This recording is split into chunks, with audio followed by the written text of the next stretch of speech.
Right, I just wanted to start off by saying thank you so much to Sue and to Mike for speaking with us here. We're at the opening morning of the DSE show floor. Opened up a couple of minutes ago, and both of them are from the DPAA.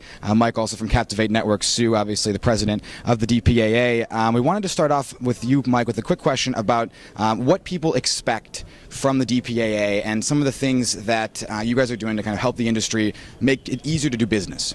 Well, as you heard in Patrick Quinn's presentation yesterday, one of the important things for the industry to do is to speak in a unified voice. And one of the goals of the DPAA is to really coalesce as an industry and act as an industry as we communicate to the marketplace, number one. Number two is we're addressing some of the infrastructure issues that exist in the marketplace, meaning agencies need to be able to efficiently plan and buy this media as the same way that they buy traditional media like television.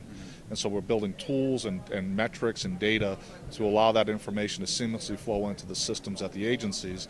We need to work collaboratively between the networks, the agencies, and the brands to provide that infrastructure, to achieve that end goal. And that's really what the DPAA is all about, is really trying to facilitate the adoption of the industry and making sure that we're putting the tools and processes and infrastructure in place to facilitate that. That's fantastic. Now, Sue, I understand there's something about an info center. Could you explain a little bit about that? Well, that keys off of what Mike was just talking about, and that is making the job of evaluating, planning, and buying this media easier for the agency folks.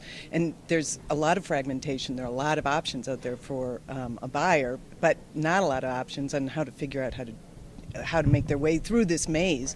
And so what we took on at the DPAA several years ago was the concept of creating a software platform where people could come free of charge for the ad agencies and the clients and sort through what all the options are for them. And so we're going to be launching that finally in about 2 weeks. And I think it'll be very well received by the ad community.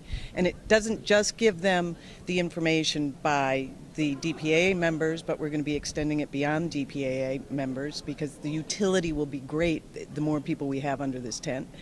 And the research providers are putting information in, so it'll give great information to the planning community. Now, will that be open to anybody who's looking for information, or will you have to be a part of a group to get access to it? It's really meant to be an industry tool, right? We're here to facilitate the industry for both our members and non-members. Yep. So we're an industry organization focused in on the benefit of the industry, and so we make that tool available to everybody, whether you're a member or a non-member. That's fantastic. And now one more question quickly here. I understood yesterday you mentioned a new committee for convergence. And one of the things that we cover a lot with our news and things in my blog is about convergence and some of the different things. Can you talk about the committee and kind of what their plan is for the year? Yeah, well, it's just coming together now, and we call it the Digital Convergence Committee. And we are going to have people from different walks of life or different sectors of the media business, particularly social and mobile technologies are going to be represented on this board, as well as our network operators and agency folks. Yeah. So a true collaboration across platforms. That's great. And the goal is of that committee is to really try to figure out how to marry and leverage mobile technology, social media with digital place-based networks, and how to really gain synergies for our clients. Yeah, that's great. Well, you guys have certainly been a key part of the growth of the industry, and so hopefully we can have that continue. Great.